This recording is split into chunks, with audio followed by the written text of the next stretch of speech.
Hey everyone, this is TexAgs Rewind presented by T-Mobile. They want you to visit T-Mobile.com/acrossamerica to learn how you get more value with T-Mobile. And it's Billy Liucci on my left, David Nuno here, celebrating and looking ahead to what's coming up with the Super Regional after the Aggies win last night in baseball.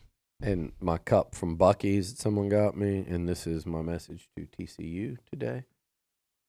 Come and take it. Come and take it? Well, they couldn't. They tried. They couldn't. What a night.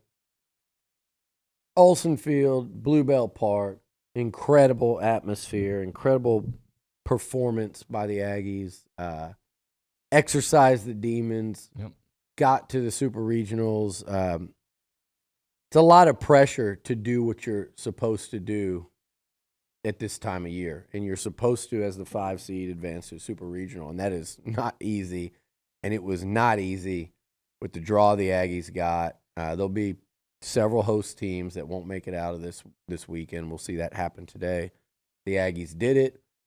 I wouldn't say they made it look easy at all because it wasn't, but they went 3-0. They went unscathed through a very, very tough regional, and that's because of three things. It's coaching, it's the resiliency, and just the damn toughness and grit and resiliency of this baseball team. And it was the Aggie fans were incredible last night too. So what a fun weekend! And I was just so excited there towards the end because you're going, I want more baseball. I don't want it Monday night, right? I want more baseball. I want another weekend like that one. And we got it. And I think this momentum, it's just continuing to build. In this program. Absolutely. So we had Billy on. Obviously, Tom Hart joined us. OB joined us for the Go Hour. It is TexAgs Rewind. Check it out. Olin Buchanan had a really good seat, and we kept on talking at between innings and between pitching changes and whatnot. And my friend, we both had similar kind of feels like, let's end this. Let's do this. Let's not work another night.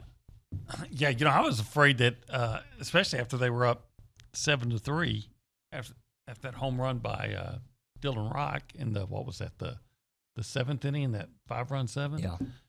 I was afraid that if they let that one go, it's going to be like, how do you come back the next day and play well? I was afraid it'd be like the Rangers and the Cardinals or the Spurs and the Heat. When you feel like you're just about to close it out and win, and then you have that kind of disappointment. How do you bounce back? But I never should have doubted this team the way I always said that I never feel confident about winning until they're behind. Right. Because they get leads and frequently don't hold them. And then until they have that huge – they had a huge inning until they have the enormous inning. But, that's what this team does. That's what they do. So I told Ronnie last night, I'll tell you, I'm watching right behind the press box, and Charlie White, Boomer's dad, came by a couple times, and we sat together from the 8th and 9th inning, and he told me, he goes, this is where it's going to happen. He called his shot. And by the way, that's an emotional game for him because obviously Boomer started at TCU and then transferred to A&M, and now Schloss is here, and friends on both sides without a doubt. And he called his shot. He's like, this is where we're going to do it. And it was very enjoyable because you know what? It was believable, an unbelievable thing. Really, to be able to not score at all until the final few innings and then putting a 7 spot in the 9th inning, unbelievable, but believable because of this team.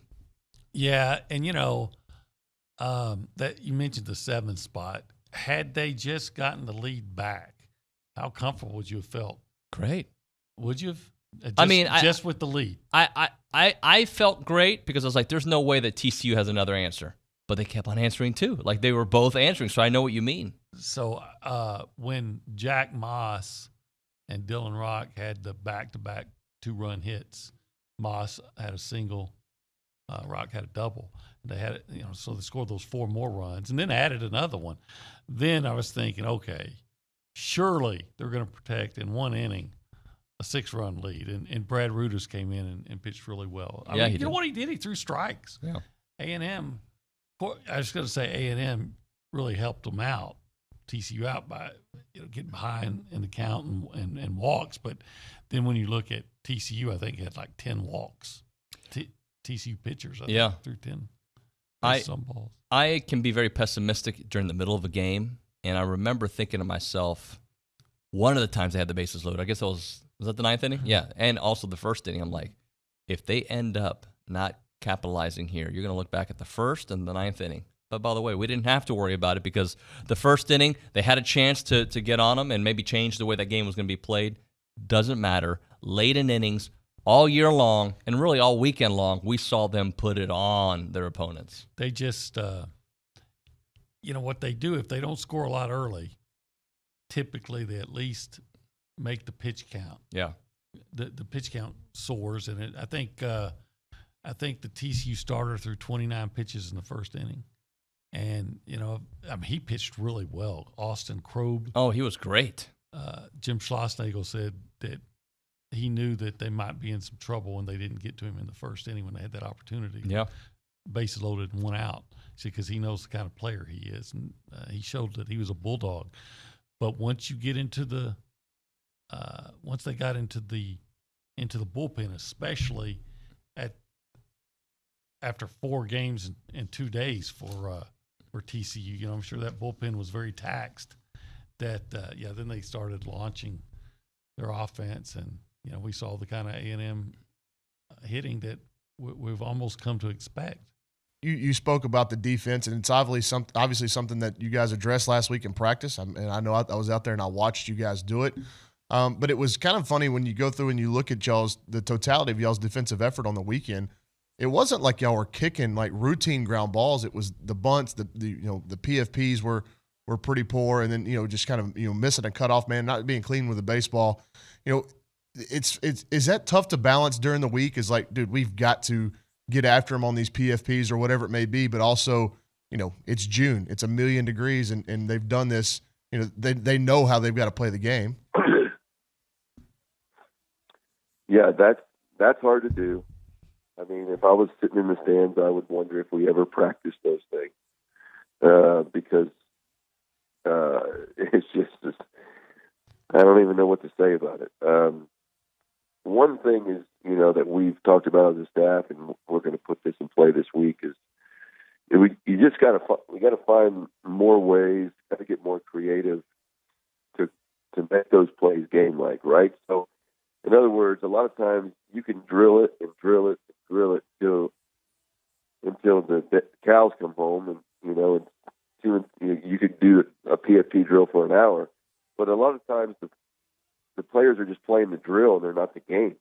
In the game, you get one shot, right? So your heart rate is racing, or you're trying not to have it race, and you're executing pitches. And Cortez, for example, was throwing the ball 98 miles an hour, and you get all of a sudden there's the bunt, and you get one shot to run over there, pick it up, and play good, firm catch to first base. In the drill, he does it every day. But we're going to do some things different this week. This time of year, does it really have an effect? Probably not. The things that bother me more, that bothers me a lot. The things that bother me more is just really, we're slightly in a shift. We get a good double play ball hit to Werner, and Taylor just takes a step towards third base instead of going to cover second, where that would have been a 5-6-3 double play. Instead, there's miscommunication. He misses the base, and we don't get any out. And then Brett's throw from right field actually was a good throw. We just got to catch it. So it's, nobody's trying to make those errors. And this brand of baseball that we're currently playing is obviously, the kids are super competitive. We have a great offense. But we can win a national title if we just pitch enough and catch the baseball. Are we going to pitch like Tennessee? Probably not. But if we ever get to play this weekend, whoever we play, we just have to play better than them on the days we play. And part of that's going to have to be a cleaner defensive effort.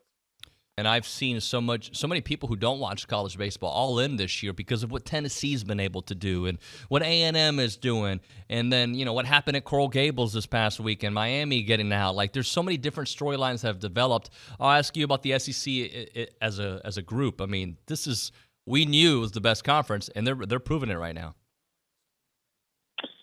Yeah, we have a chance for, correct me if I'm wrong here, you kind of a bracket in front of you. 3 All-SEC supers. Is that right? If Vandy and Auburn could meet, if Vandy knocks off Oregon State, Ole Miss and LSU, if they win or Miss us to win today, I think we've got 6 or 7 game 7s today out of 16, which is going to be a great day for college baseball. Which one am I missing? I'm trying to look through. I think you got them all, don't you? Arkansas, they ended up losing Oklahoma State. I'm trying to see what else was left. Yeah. So Arkansas can win today against Oklahoma State. Set up. No, Georgia's out, right? Right. Anyway, yeah, there is no test, and Big 12 fans got mad at me because I said this during the SEC tournament on ESPN last week. There's no test like the SEC when it comes to college baseball. The Big 12, just using them as an example, they have off weeks. They take weekends off for finals in some scenarios. I think the Pac-12 does that as well. That's great. Like academics are important. But because there's an odd number of teams in the Big 12, play a conference series every weekend. And TCU, as a matter of fact, I think it was TCU, the last 2 weekends they didn't have a conference series. They had 1 weekend off, and then they finished with an out-of-conference opponent. In the SEC, it's 30 games. It's 10 weekends in a row, and there are no weekends off. And we're talking with some Pac-12 people about it this weekend. There are great teams in every conference, and there are elite teams in most of the major conferences. Pac-12 been a great example. Stanford, Oregon State are elite teams, no matter what league they would be playing in. But just like SEC football, there are no breaks. There are no off weekends. So you have to be able to not only compete every weekend, but kind of what we were talking about before, you have to deal with failure at times. What A&M was able to do late in the year and go on that run is so much more impressive because of how they did it. Everybody else outside of A&M and SC struggled at some point in the last month of the season. LSU got swept at home by Ole Miss for the first time in the history of their program. Ole Miss was doing well, then they stumbled. This Auburn team lost 3 out of 4 to Kentucky. Looked really bad in the final regular season series, and now they look unbeatable. They've scored 49 runs in 3 games in the regional, and they're not done with their 3rd game. So I just think the SEC, with its crowds, expectations, elite talent, builds different teams throughout the course of their 30-game conference schedule that prepares them for this. It takes a special group to break through.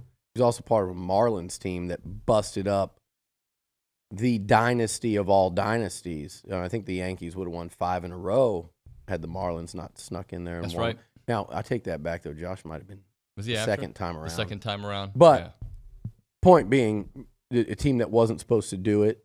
But did it. The other point is a team that broke through and got past all of the, we don't care about your history. And that reminded me like that 7, this was last night, is exciting to me, it was like 7 overtime game. And Jimbo in year 1 said, what LSU losing streak? We're going to beat them. We're going to beat them this year. What TCU losing streak? And if you're a sports kind of, you sit there and you go, man, it was set up for TCU to come out of the damn losers bracket, double dip A&M. A&M's going to be better than TCU with Jim Schloss and this staff over the next 10 years. I'm 1,000% convinced of that. TCU lost a legend. A&M picked up one of the absolute best coaches in this sport. He's proven it again this year. But for this year, right now, it was like the storyline was kind of pre-written. Like, A&M gets Slosh, still can't beat TCU. But see, that's the negative way to look at it. And, he left TCU and TCU got their – that's the negative way to look at it. The positive way to look at it is maybe he left TCU. There were reasons that he left. Nothing crazy, but it's like maybe they grew there and certain people didn't appreciate him like they should, and it left the door open for A&M to go in and get a college baseball Hall of Fame caliber coach. a guy that's trying to get to Omaha for the first time at A&M. They've been 5 times at TCU. And maybe they should be looking at themselves going, we never should have let him go. And on the flip side of that, there's a storyline of A&M can't beat TCU in postseason, so they hire the head coach, and now all of a sudden they beat them. So that's the positive way to look at it, and that's the way it played out. And thank goodness these guys, this team, they're door kickers, right? They'll kick a door in. They kicked the door in Baton Rouge earlier this year. They kicked the door in throughout SEC play. Some of the programs they beat along the way, Arkansas, Vandy, even like the Mississippi States and South Carolinas when they weren't on top, but still to go in there and or to play those teams and win series. All right, so everybody like, comment, subscribe, and put your glasses backwards on the top of your hat to normal, either normal, like this. Like the way you're doing it. This is what humans do. Unlike some people who work here, do it backwards. You can go like that. And notice these glasses are not, it doesn't look like I'm going out to take batting practice on a Monday morning when I'm not. I'm not hitting fungo right now. I'm here with you. I'm driving down the road. I need just normal sunglasses. Got a little Top Gun vibe to those glasses. Oh. Tom Ford's. Yeah. Oh, Tom Ford's. Pardon me. Sorry. Excuse me there. Pardon. It's TexAgs Rewind. Bye.